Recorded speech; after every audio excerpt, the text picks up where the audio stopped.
إليه أستغفر الله ربي من كل ذنب وأتوب إليه صلى الله على النبي الأمي وعلى آله صلى الله عليه وسلم صلاة وسلام عليك يا رسول الله. الحمد لله رب العالمين والعاقبة للمتقين. الصلاة والسلام على سيد الأنبياء والمرسلين وعلى آله وأصحابه وأزواجه وأهل بيته وعترته أجمعين. أما بعد فأعوذ بالله من الشيطان الرجيم. بسم الله الرحمن الرحيم. وما خلقت الجن والإنس إلا ليعبدون. صدق الله العظيم. إن الله وملائكته يصلون على النبي يا أيها الذين آمنوا صلوا عليه وسلموا تسليما.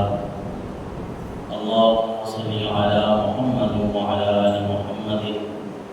كما صليت على إبراهيم وعلى آل إبراهيم إنك حميد مجيد. اللهم بارك على محمد وعلى آل محمد كما باركت على إبراهيم وعلى آل إبراهيم إنك حميد مجيد. الصلاة والسلام عليك يا سيدي يا رسول الله وعلى آلك وأصحابك يا سيدي يا حبيب الله. يا صاحب الجمال ويا سيد البشر من وجهك المنير لقد نور القمر لا يمكن الثناء كما كان حقه بعد الهدى وذو الفتوح قس مختصر. بلغ العلا بكماله كشف الدجى بجماله حسنت جميع خصاله. صلوا عليه وآله وصحبه وسلموا تسليما. مولاي صل وسلم دائما ابدا على حبيبك خير الخلق كلهم. هو الحبيب الذي ترجى شفاعته لكل حول من الاحوال مقتحم. محمد سيد الكونين والثقلين والفريقين من عرب ومن عجم. يا ربي بالمصطفى بلغ مقاصدنا واغفر لنا ما مضى يا واسع الكرم. صلاۃ کے بعد اللہ تبارک و تعالیٰ نے قرآن مجید فرقان حمید میں اپنی عبادت کا تذکرہ کئی مقامات پہ فرمایا. یا ایھا الناس اعبدوا ربکم الذی خلقکم والذین من قبلکم لعلکم تتقون. جو آیت مقدسہ میں نے پڑھی اس میں اللہ تبارک و تعالیٰ نے جنوں اور انسانوں کو اپنی عبادت کا حکم ارشاد فرمایا. وما خلقت الجن والانس الا ليعبدون. آیت کا مفہوم یہ بنتا ہے کہ رب نے ہمیں ارشاد فرمایا کہ جنوں اور انسانوں کو میں نے اپنی عبادت کے لیے پیدا کیا. اس دنیا میں ہر چیز کا ایک مقصد ہے، ہر چیز کا ایک مقصد ہے دنیا میں. تو اپنی زندگی کا مقصد بھی مسلمان کو بھولنا نہیں چاہیے. جب بندہ اپنی زندگی کے مقصد کو بھول جاتا ہے نہ پھر وہ گناہوں کی طرف چل پڑتا ہے. جب ذہن میں یہ بات ہو کہ اللہ تبارک و تعالیٰ نے جو ہمیں پیدا فرمایا ہے یہ محض یعنی صرف اس دنیا کمانے کے لیے، یہ ہم نے گھر بنانے ہیں، ہم نے اپنی اولاد کے مستقبل کا سوچنا ہے، یا دیگر جو دنیا کے معاملات ہیں صرف انہی تک رہیں گے نا پھر ہمیں نماز پڑھنے کا خیال نہیں آتا، پھر ہمیں نیکی کرنے کا خیال نہیں آتا. خیال اس وقت آئے گا، دھیان ہمارا عبادت کی طرف اس وقت آئے گا جب ہم اپنی تخلیق پہ، اپنی پیدائش، انسان کی تخلیق کا مقصد سمجھ لیں گے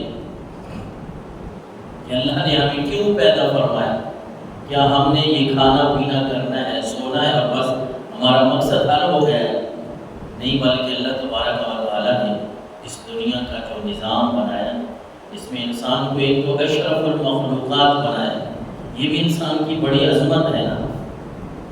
سورۃ التین میں والتین والزیتون وطور سینین وہذا البلد الامین، اگلی اگلی آیت میں فرمایا لقد خلقنا الانسان فی احسن تقویم، ساری مخلوقات میں سے اللہ تبارک و تعالیٰ نے حسین ترین خوبصورت جو بنایا ہے وہ انسان ہے۔ یہ چاند، یہ ستارے جن کی چمک دمک ہمیں نظر آتی ہے، یہ سورج جو پوری دنیا کو روشن کر رہا ہے، وہ اللہ کی قدرت ہے، ہمارے لیے نعمت ضرور ہے، لیکن رب کا قرآن فرما رہا ہے کہ انسان تجھے تو میں نے یہ عزت بخشی ہے کہ دنیا میں جتنی بھی کائنات میں نے بنائی ہے ساری کائنات سے حسین و جمیل اور ساری کائنات سے عزت والا وہ تجھے پیدا کیا ہے۔ پھر ہمیں بھی اپنے مقصد کو یاد رکھنا چاہیے کہ رب نے ہمیں اشرف المخلوقات بھی بنایا اور پھر فرمایا ما خلقت الجن والانس الا لیعبدون، یہ جن و انسانوں کا جو مقصد ہے وہ عبادت ہے دنیا کے ساتھ ساتھ۔ اچھا یہ بات نہیں ہے کہ دنیا کوئی منع ہے، نہیں، دنیا کے کام تو کرنے ہیں ہم نے۔ یہ واحد دین اسلام ہے، یہ واحد آقا کریم علیہ السلام کا لایا ہوا دین ہے جو ہمیں دین کے ساتھ ساتھ دنیا میں سکھاتا ہے۔ نہیں تو باقی مذہب کے جو لوگ ہیں نا اسلام سے ہٹ کے، ان کے مذہب میں کئی ایسے ان کو حکم ملتے ہیں کہ بھائی تم نے اگر نیک بننا ہے نا اپنے مذہب کے مطابق تو پھر دنیا کو چھوڑ دو، پھر تم نے جنگلوں میں بیابانوں میں زندگی گزارنی ہے، پہاڑوں کے اوپر جا کے زندگی گزارو، دنیا کو ترک کر دو، تب ان کے مذہب کے مطابق بندہ جا کے نیک کہلاتا ہے۔ اور یہاں ہمارے قرآن کے مطابق، نبی کے فرمان کے مطابق ہمیں یہ حکم ہے کہ مسلمانوں تم اللہ کی عبادت کرتے رہو، ساتھ ساتھ دنیا بھی کماؤ، حلال رزق بھی اپنا حاصل کرو۔ تم نمازیں پڑھ رہے ہو، تم زکوٰۃ ادا کر رہے ہو، اگر فرض ہے تو حج بھی کر رہے ہو، تم نیک اعمال کر رہے ہو، صبح نماز پڑھ کے اس کے بعد تم مسجد میں نہیں بیٹھتے، تم اپنے کاروبار پہ چلے جاتے ہو، اپنا سکون بھی کر رہے ہو، اپنے اعمال بھی درست کر رہے ہو اور ساتھ ساتھ اپنی دنیا بھی کما رہے ہو۔ ہمارا قرآن، ہمارے نبی کا فرمان ہمیں یہ سمجھاتا ہے کہ یہی بندہ متقی ہے، یہی تقوی والا ہے، یہی پرہیزگار ہے کہ حلال رزق بھی کما رہا ہے، اللہ کی عبادت بھی کر رہا ہے، ساتھ ساتھ دنیا بھی کما رہا ہے۔ تو کسی بھی چیز کا جس طرح دنیا میں نا ہم بڑے سیانے ہیں، ہم نے کوئی کام کرنا ہو نہ کوئی کاروبار کرنا ہو، وہ ہمارے لین دین کے معاملات ہیں، ہم نے کوئی زمین خریدنی ہے، کوئی جائیداد پراپرٹی، کوئی مکان دکان کچھ بھی کر لیں، اس کے مقصد کو سب سے پہلے سامنے رکھیں گے، کیوں یہ کام کر رہے ہیں، کتنا نفع ہوگا ہمیں، کہ نہیں کبھی اس طرح ہوا ہے کہ ہم نے مقصد کو سامنے نہ رکھا ہو اور ہم کوئی دنیا کا کام کر رہے ہیں، نہیں اس طرح نہیں ہے، بلکہ پہلے مقصد پہلے سوچیں گے کہ اگر یہ کام کریں گے تو نفع کتنا آئے گا، پھر وہ کام کرتے ہیں اور پھر اپنے مقصد پہ یوں ڈٹ جاتے ہیں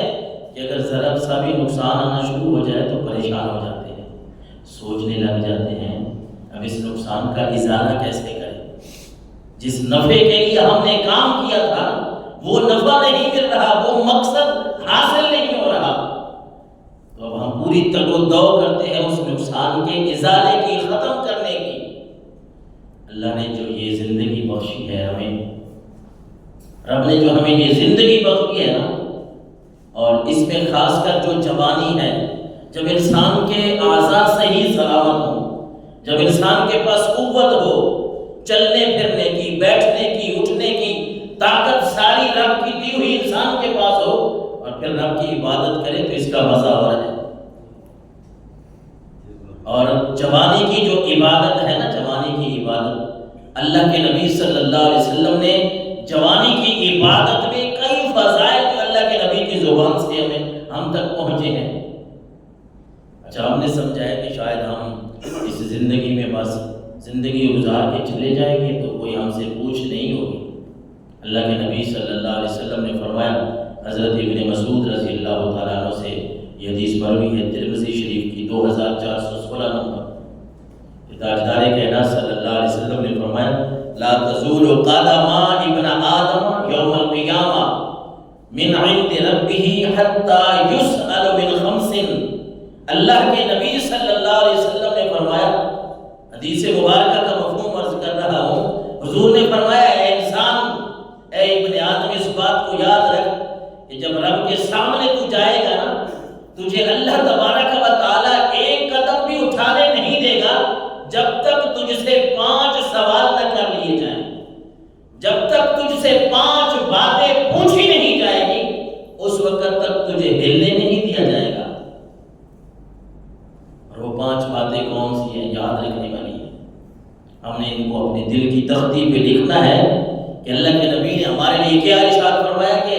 بندہ اللہ کے سامنے اس وقت تک ہل نہیں سکے گا جب تک ان 5 چیزوں کے بارے میں رب ان سے پوچھ نہ لے گا. اور پھر وہ 5 چیزیں کون سی ہیں، ہم نے ان کی کتنی تیاری کی ہے. سب سے پہلے حضور تاجدار کائنات صلی اللہ علیہ وسلم نے فرمایا عن عمرہ فیما افناہ، زندگی کے بارے میں رب کی طرف سے پوچھا جائے گا. زندگی کیسے گزار کے آیا ہے، پوری زندگی کی بات ہے. زندگی کیسے گزار کے آیا ہے، رب نے جو زندگی یہ دی تھی یہ کتنی بڑی نعمت ہے. ایک ایک سانس، بندہ بیمار ہو جائے نا، ڈاکٹروں کے پاس جائے، آکسیجن لگاتے ہیں، ایک ایک منٹ کا حساب رکھتے ہیں ہزاروں روپے کا، پر وہ پھر بھی وہ سانس انسان کی بحال نہیں ہوتی. لیکن یہ رب کی قدرت ہے نا کہ ہم سانسیں بھی لے رہے ہیں، اس نے ہمیں صحت بھی دی ہے، نعمتوں سے مالا مال ہے ہماری زندگی. تو یہ ویسے تو نہیں ہے نا، پوچھا جائے گا زندگی کے بارے میں، عمر کیسے گزار کے آئے، زندگی کیسے بسر کر کے آئے ہو. اور صحابہ کرام نے ایک دفعہ آپ صلی اللہ علیہ وسلم سورۃ التکاثر کے مطابق الہاکم التکاثر حتی زرتم المقابر، اس میں ایک آیت ہے، اللہ تبارک و تعالیٰ نے فرمایا کہ ہر نعمت کے بارے میں تم سے پوچھا جائے گا. بڑی عجیب اور حیران کن بات ہے کہ اللہ نے جو فرمایا نا بھائی ہر نعمت کے بارے میں پوچھا جائے گا. تو صحابہ کرام جو بیٹھے تھے نا، انہوں نے سوال کیا کہ اللہ کے نبی کیا ہم سے بھی پوچھا جائے گا؟ کیونکہ اس بات سے ہم واقف ہے نا کہ ہم صحابہ کرام کا جو زمانہ ہے وہ تو مشکل کا زمانہ ہے. انہوں نے تو جنگیں کی ہیں، ایک جنگ سے آ رہے ہیں دوسری پہ جا رہے ہیں. یہ اس زمانے اور وقت کی بات کر رہا ہوں کہ جنگوں میں لڑائی کے دوران کھانا پینا کھجور ہے اور پانی ہے، گوشت اور روسٹ ان کو نہیں مل رہے. ان کو بھنے ہوئے گوشت اور مچھلیاں اور روسٹ یہ نہیں ہے، ان کے پاس کھجور ہے، پانی ہے. جنگیں کر رہے ہیں. یعنی سادہ لفظوں میں کہیں تو اس وقت اتنی فراوانی نہیں تھی رزق کی. صحابہ کرام نے شاید وہ ذہن میں رکھ کے پوچھا کہ اللہ کے نبی ہم سے بھی پوچھا جائے گا، ہم تو پانی پیتے ہیں، کھجوریں کھاتے ہیں، بس یہی ہماری غذا ہے. صحابہ کرام کے ذہن میں یہ بات آئی ہوگی نا کہ ہم نے تو اتنی نعمتیں تو استعمال نہیں کی، یہ چھوٹی موٹی جو ہم کر رہے ہیں اس بارے میں بھی ہم سے پوچھا جائے گا. اللہ کے نبی نے فرمایا ہاں اے میرے صحابہ، جو نعمتیں تم استعمال کر رہے ہو اللہ تبارک و تعالیٰ ان نعمتوں کے بارے میں تم سے ضرور سوال کرے گا، ضرور پوچھا جائے گا. ارے جن سے پانی کے بارے میں، کھجور کے بارے میں پوچھا جائے گا، آج ہم اپنے جس وقت سے، جس زمانے سے، جس ماحول سے گزر رہے ہیں، جتنی نعمتیں ہمارے پاس ہیں، اگر ہم سے کسی ایک نعمت کے بارے میں پوچھا گیا کہ اتنی جو نعمتیں دی تھی اس میں سے فلاں نعمت جو تھی اس کا شکر ادا کیا تھا کہ نہیں، ہمارے پاس کوئی جواب نہیں ہوگا. اگر ہم نے اس نعمت کا شکر ادا نہ کیا تو اللہ کے نبی نے 5 چیزوں کے بارے میں فرمایا. سب سے پہلے فرمایا زندگی کے بارے میں.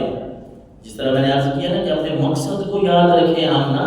بھولے نہیں. کوئی بھی بندہ ہو، وہ پڑھا لکھا ہے، وہ ان پڑھ ہے، اللہ کے نبی کی باتیں بڑی ہی سادہ ہوتی ہیں، ہر بندے کو سمجھ آنے والی. یہ نہیں ہے کہ یہ پڑھا لکھا ہے، یہ پروفیسر صاحب ہے، یہ علامہ صاحب ہے، یہ قاری صاحب ہے،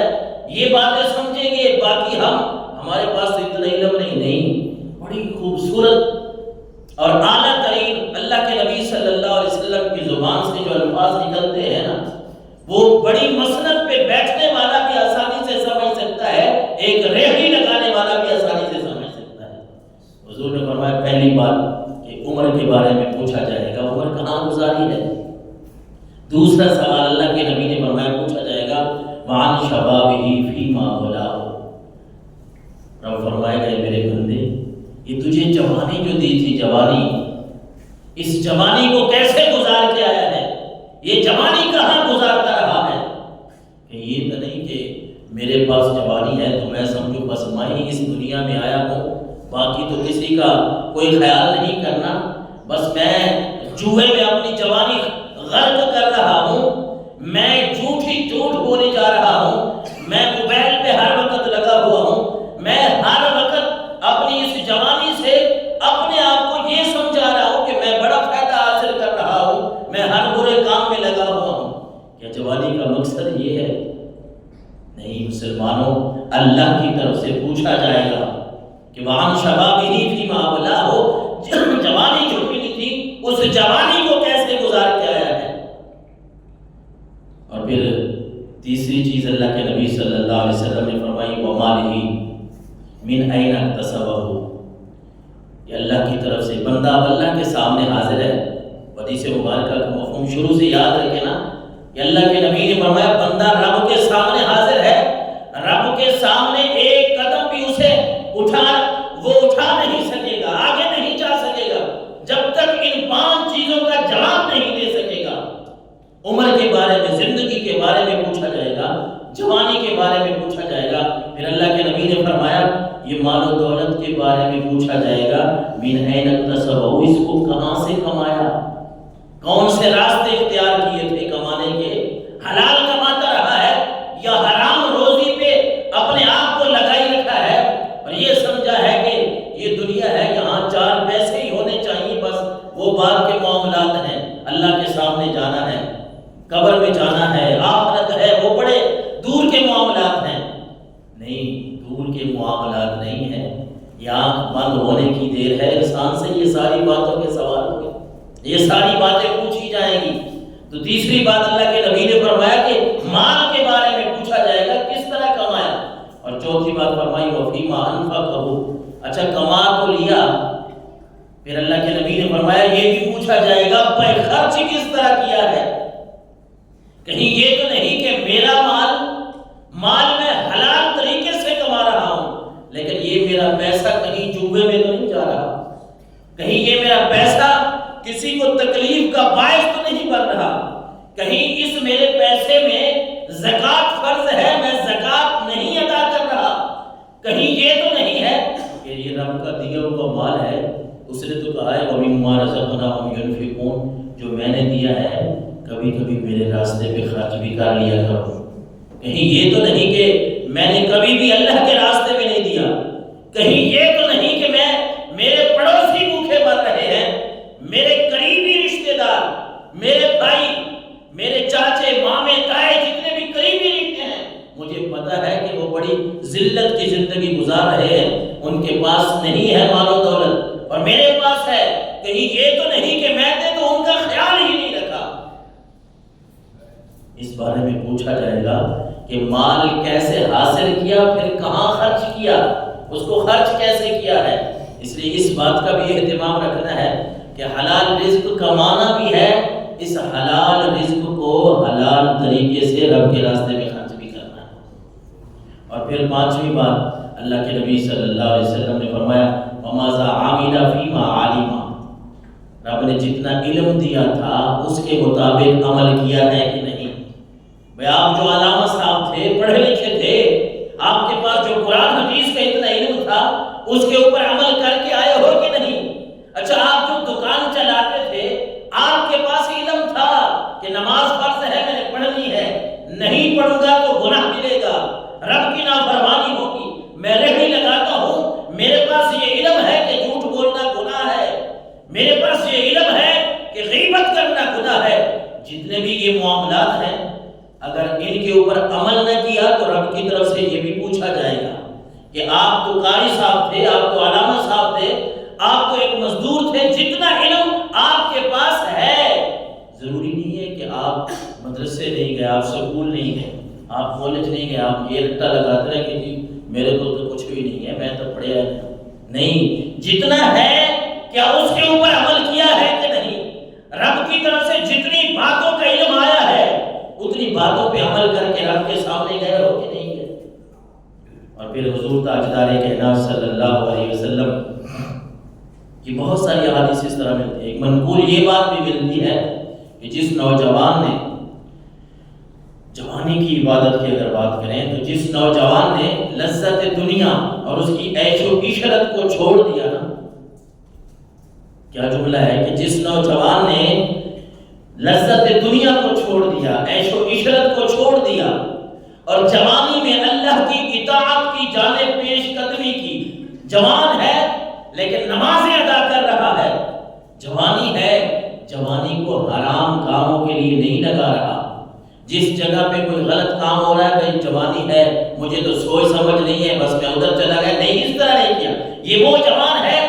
کہ دل تو کرتا ہے، خواہشات ہے، شیطان ابھارتا ہے کہ ادھر جا رہا ہے، مسجد کیا کرنا ہے. وہ تو جوان آدمی ہے، تیرے جتنے جوان سارے ہوٹل پہ بیٹھے ہیں، وہ فلاں چوک پہ بیٹھے ہیں، وہ ٹی وی دیکھ رہے ہیں، تو کدھر مسجد جا رہا ہے، کیا کرے گا وہاں. یہ ساری باتیں وہ چھوڑ کے، خواہشات نفس، اپنی لذتوں کو چھوڑ کے یہ نوجوان رب کے گھر میں آ جاتا ہے، اللہ کی اطاعت کی جانب پیش قدمی کرتا ہے. تو اللہ اس خوش نصیب انسان کو، اس خوش نصیب نوجوان کو، منقول یہ بات ہے کہ 72 صدیقین کے برابر رب ثواب عطا فرماتا ہے. کون سا نوجوان ہے جس نے اپنی خواہشات کو چھوڑ دیا ہے، حلال کما رہا ہے، اس کے علاوہ جتنی بھی خواہشات آتی ہیں شیطان بناتا ہے، جاتا نہیں ہے. شیطان کا کام تو ہے انہو لکم عدو مبین، وہ تو ہمارا دشمن ہے. اس نے تو نوجوانوں کو، بوڑھوں کو، سب کو کہنا ہے غلط کاموں پہ لگے رہو. لیکن یہ نوجوان وہ ہے جو اللہ کی اطاعت میں زندگی بسر کر رہا ہے، رب کی اطاعت کی طرف پیش قدمی کرتا ہے، رب کی طرف سے 72 صدیقین کے برابر اسے ثواب دیا جا رہا ہے. اس لیے اپنی زندگی کا جو مقصد ہے نا وہ نہیں بھولنا چاہیے. اور پھر حضرت عبداللہ ابن عمر رضی اللہ تعالیٰ عنہ فرماتے ہیں کہ اخذ رسول اللہ صلی اللہ علیہ وسلم بمن کبیر فقال کن فی الدنیا کانک غریب او عابر سبیل. حضرت عبداللہ ابن عمر، حضرت عمر کے بیٹے، کہتے ہیں کہ ایک دفعہ نا حضور تاجدار کائنات صلی اللہ علیہ وسلم نے نا میرے کندھے کے اوپر ہاتھ رکھا، میرے کندھے کو پکڑا آپ صلی اللہ علیہ وسلم نے، اور حضور نے پھر حضرت عبداللہ ابن عمر کو یہ نصیحت کی. آپ صلی اللہ علیہ وسلم نے فرمایا کن فی الدنیا کانک غریب او عابر سبیل. اے عبداللہ دنیا میں یوں رہو جس طرح کوئی مسافر ہوتا ہے، کوئی راہ چلتا جاتا ہے نا، راستے سے گزرتے ہوئے اس کا مقصد راستے میں جا رہا ہوتا ہے، ادھر ادھر نہیں ہوتا کہ میں اس کا مقصد اپنی منزل مقصود جہاں جانا ہے، لاہور جانا ہے، کراچی جانا ہے، اسلام آباد جانا ہے، جہاں وہ جا رہا ہے مسافر، اس کا مقصد وہ ہوگا. راستے میں وہ تھوڑا بہت کبھی کھانے پینے کے لیے، کبھی حاجت کے لیے رکے گا، نہیں تو وہ چل سو چل کے حساب سے اپنی منزل مقصود کی طرف جا رہا ہے. اللہ کے نبی نے مثال سے سمجھایا، اے عبداللہ ابن عمر زندگی یوں گزارو جس طرح کوئی مسافر پردیسی بندہ گزارتا ہے. اس دنیا میں یوں جی نہ لگاؤ کہ حلال حرام کی تمیز ہی نہ رہے، اپنی جوانی کی، اپنی زندگی کی پرواہ ہی نہ رہے. اور پھر اللہ کے نبی صلی اللہ علیہ وسلم کی یہ بات سن کے حضرت ابن عمر فرمایا کرتے تھے، یہ ان کا قول ہے، وہ کہتے ہیں کہ لوگوں اذا امسیت فلا تنتظر الصباح. حضرت عبداللہ ابن عمر فرمایا کرتے تھے لوگوں جب شام ہو جائے نا، شام، پھر صبح کا انتظار نہ کیا کرو. اور پھر آپ فرماتے تھے کہ جب صبح ہو جائے تو پھر شام کا انتظار نہ کیا کرو. اور جب اللہ نے تمہیں صحت دی ہے نا، صحت، تو اپنے بیمار ہونے سے پہلے اس صحت کو غنیمت جانو. اور ایک حدیث مبارکہ کی روایت ہے کہ شبابہ کا قبل حرامی کا، اللہ کے نبی نے بھی فرمایا کہ اپنی جوانی کو اپنے بڑھاپے سے پہلے جو ہے وہ غنیمت جانو. لیکن ہم ہیں کہ ہم یہ سمجھتے ہیں میری تو عمر ہی ابھی کیا ہے، میری عمر ہی کیا ہے، میں نے تو ابھی بڑی لمبی عمر جو ہے وہ گزارنی ہے، چلو کر لیں گے، اللہ کے سامنے جانا ہے تو وہ نیکیاں کما لیں گے. لیکن اللہ کے نبی صلی اللہ علیہ وسلم کے پیارے صحابی حضرت عبداللہ فرماتے، حضرت عبداللہ ابن عمر کہ لوگوں شام ہو جائے تو صبح کا انتظار نہ کرو، صبح ہو جائے تو پھر شام کا انتظار نہ کرو۔ پھر حضرت ابو ہریرہ رضی اللہ تعالیٰ عنہ فرماتے ہیں کہ آقا کریم علیہ السلام نے فرمایا، بخاری شریف کی حدیث مبارک ہے کہ حضور نے فرمایا اذا احسن احدکم اسلامہ فکل حسنۃ یعملها، کہ اللہ کے نبی صلی اللہ علیہ وسلم نے فرمایا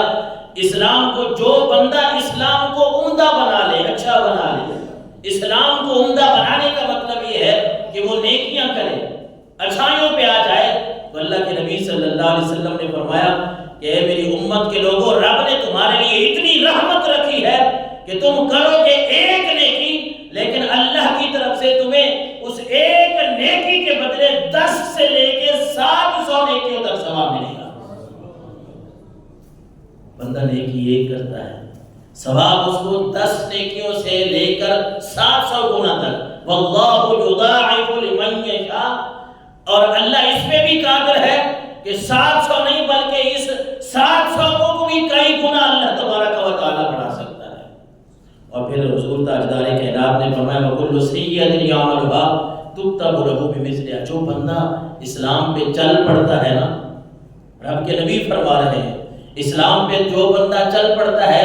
ہر نیکی کے بدلے رب اس کو 10 نیکیوں سے لے کے 700 نیکیوں تک عطا فرما رہا ہے۔ اور برائیاں، گناہ، ذہن میں تو یہ بات آتی ہے جب نیکی کا ثواب، ایک نیکی کا ثواب 10 نیکیاں گھٹو گھٹ ہے کم از کم، تو بندہ گناہ کرے گا تو گناہ کا بھی اسی طرح ہے۔ لیکن رب کی رحمت دیکھیں، اللہ کے نبی صلی اللہ علیہ وسلم نے فرمایا جب بندہ گناہ کرتا ہے تو ایک گناہ کا جو اس کے نامہ اعمال میں لکھا جاتا ہے وہ صرف ایک ہی گناہ لکھا جاتا ہے، 10 گناہ نہیں لکھے جاتے۔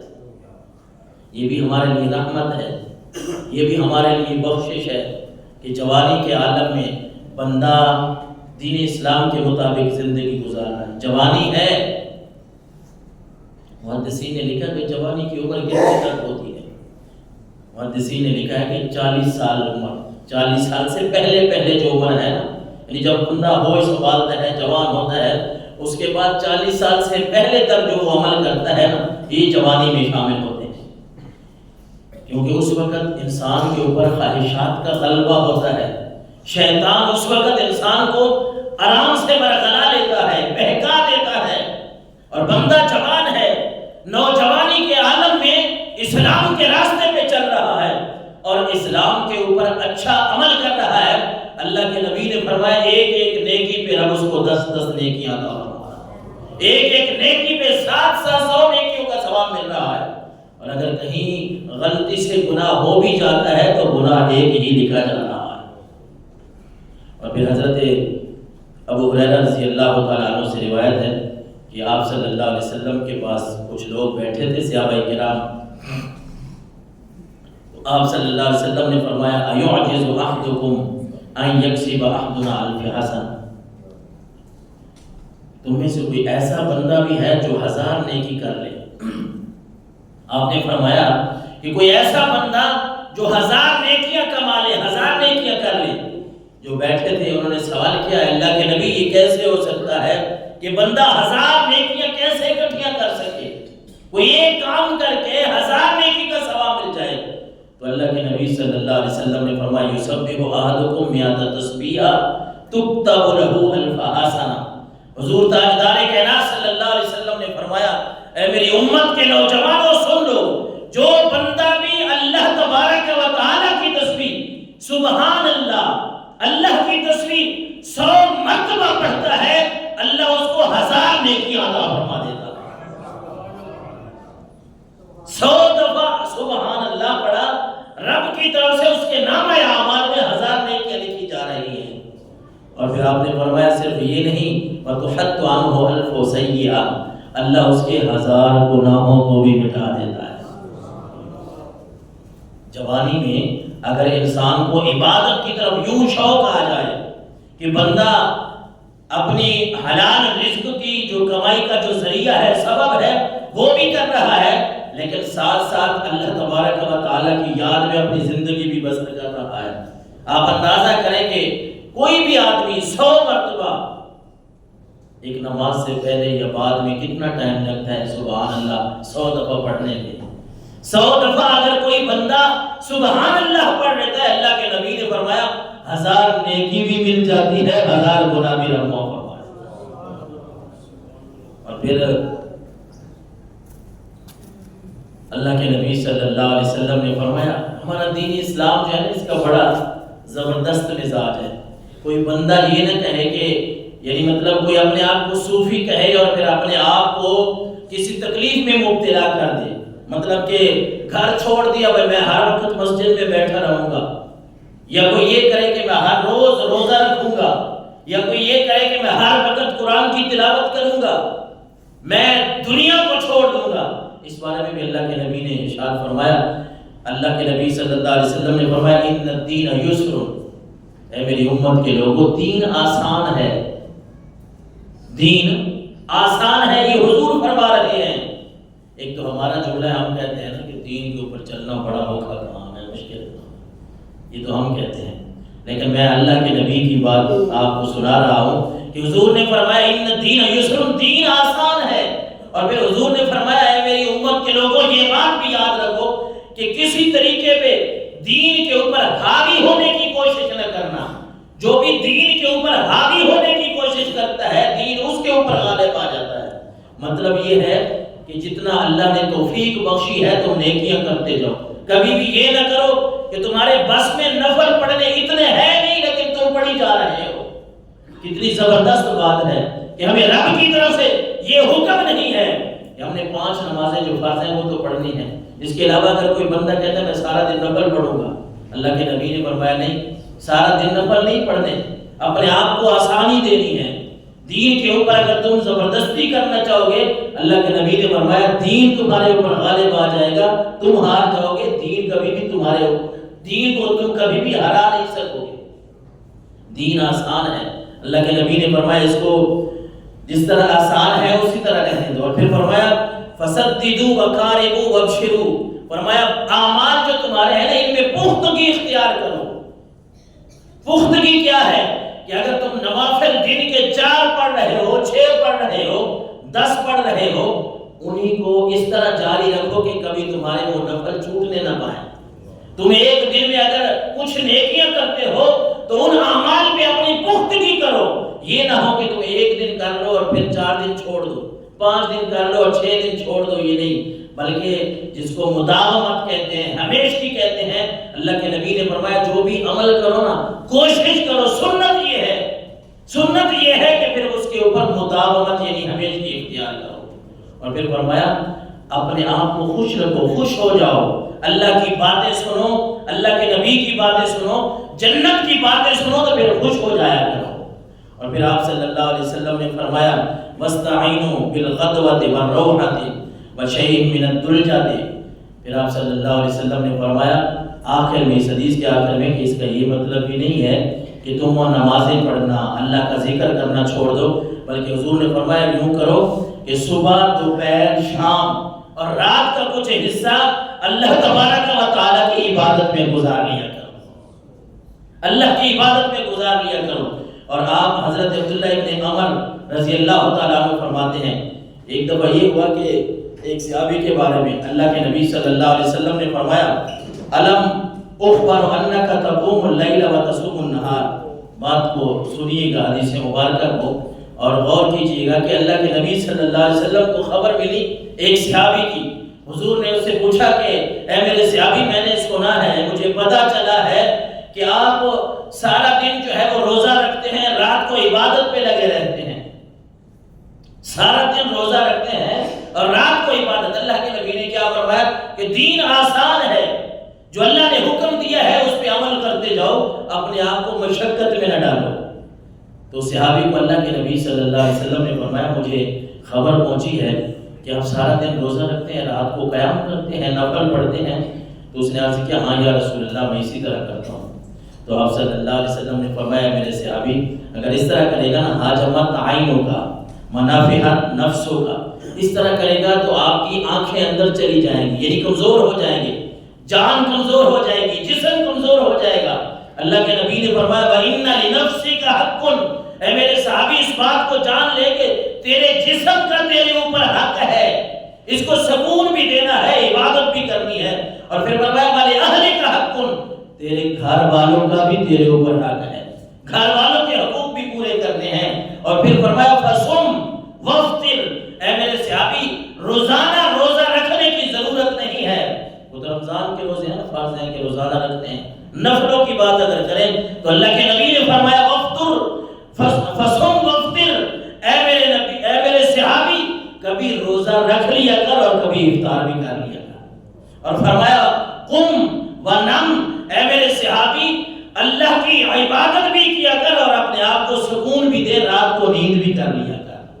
یعنی ہمارے دین اسلام کا مزاج تو یہ ہے کہ ہمیں اللہ تبارک و تعالیٰ کی طرف سے بڑی آسانیاں دی گئی ہیں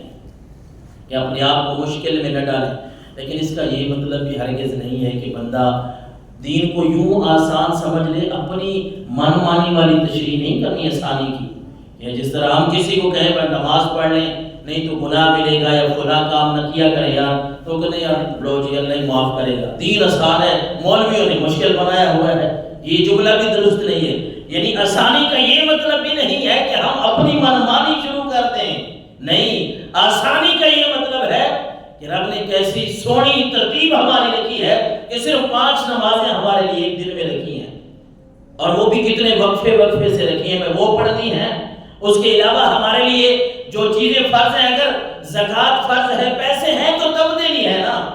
اللہ کی طرف سے کوئی اس طرح ضروری تو نہیں ہے کہ پیسے نہیں ہے پھر بھی دینی ہے، پیسے نہیں ہیں پھر بھی حج کرنا ہے، یہ تو نہیں ہے۔ اللہ کی طرف سے ہمارے لیے آسانیاں ہیں۔ اور اللہ کے نبی صلی اللہ علیہ وسلم نے جہاں تک عبادت کی بات ہے، نوجوانوں کی عبادت کی بات ہم کر رہے تھے، حضور سرور کونین صلی اللہ علیہ وسلم نے فرمایا العمل فی الحرج العبادت فی الفطرۃ کہجرۃ الیہ۔ اللہ کے نبی صلی اللہ علیہ وسلم نے فرمایا جو فتنے کے زمانے میں، اس طرح آج فتنے جگہ جگہ سے سر اٹھا رہے ہیں، مشکل ہے نا عبادتوں میں آنا، یعنی دنیا کی طرف ہر کوئی دنیا کی طرف چلا گیا ہے، دین کی طرف آنا مشکل ہو گیا ہے۔ تو اللہ کے نبی نے فرمایا ایسے ماحول میں جب دین کے اوپر عمل کرنا مشکل ہوگا، جو بندہ رب کی عبادت کرے گا وہ ایسے ہوگا گویا اس نے میری طرف ہجرت کی ہے، وہ میری طرف ہجرت کر کے آ رہا ہے، اس کو رب العالمین کی طرف سے اتنا ثواب ملے گا۔ اور حضرت ابو ہریرہ رضی اللہ تعالیٰ عنہ سے یہ بھی حدیث مبارکہ سنیں کہ بعض دفعہ یہ ہوتا ہے کہ بندہ لالچی بہت بن جاتا ہے، فطرت ہے انسان کی، اللہ نے قرآن میں بھی فرمایا ہے کہ انسان جو ہے حرص کا مارا ہوا ہے، جلد باز ہے، حرص ہے، لالچ ہے اس میں۔ بعض دفعہ یہ ہوتا ہے کہ ہم اس حرص میں اتنے آگے چلے جاتے ہیں کہ اللہ رسول کو بھی بلا بیٹھتے ہیں۔ یہ حضور صلی اللہ علیہ وسلم نے فرمایا، مسند احمد شریف کے حدیث ہے 8946 نمبر پہ، سرکار دو عالم صلی اللہ علیہ وسلم نے فرمایا قال اللہ عز و جل یا ابن آدم، اللہ فرماتا ہے اے انسان، رب فرماتا ہے انسان تفرغ لعبادتی املا صدرک غنا، کہ اے انسان تو میری عبادت کے لیے اپنے آپ کو ویلا کر لے، فارغ کر لے، میں تیرے سینے کو، میں تیرے دل کو امیر سے بھر دوں گا، دل امیر ہو جائے گا، پھر خواہش نہیں رہے گی کہ بڑے پیسے آئیں۔ کرنا کیا ہے؟ رب فرما رہا ہے اے انسان، اے ابن آدم، تو اپنے آپ کو میرے لیے، میری عبادت کے لیے، تو میرے عبادت کے لیے تو آ جا، میری عبادت کے لیے تو اپنے آپ کو فارغ کر لے، تو میری عبادت کرتا جائے گا، تیرے سینے کو میں امیر کر دوں گا، تیرے دل کو میں امیری سے بھر دوں گا۔ اور فرمایا وَأَسُدُّ فَقْرَكَ، یہ فقیریاں، یہ محتاجیاں، یہ گلے شکوے، رب نے فرمایا تو میری عبادت کے لیے آ، میں فقیری تجھ سے دور کر دوں گا، محتاجی نہیں رہے گی۔ اور وَإِلَّا تَفْعَلْ، اگلی بات بھی اللہ کے نبی نے فرمائی، اور اگر اللہ نے فرمایا انسان اگر تو نے اس طرح نہ کیا نا، تو مال کے پیچھے بھاگے گا، تو اگر دنیا کے پیچھے بھاگنا تو نے شروع کر دیا نا کہ میں تو محتاج ہو گیا ہوں، مر گیا ہے، کچھ نہیں ہے، بس پیسہ کمانا ہے، اللہ رسول کی طرف نہیں آنا، تو پھر اللہ کے نبی نے فرمایا، اللہ فرماتا ہے انسان اگر تو نے اس طرح نہ کیا نا، یعنی میری میری عبادت کے لیے اپنے آپ کو فارغ نہ کیا تو پھر میں تیرے دل کو مصروف کر دوں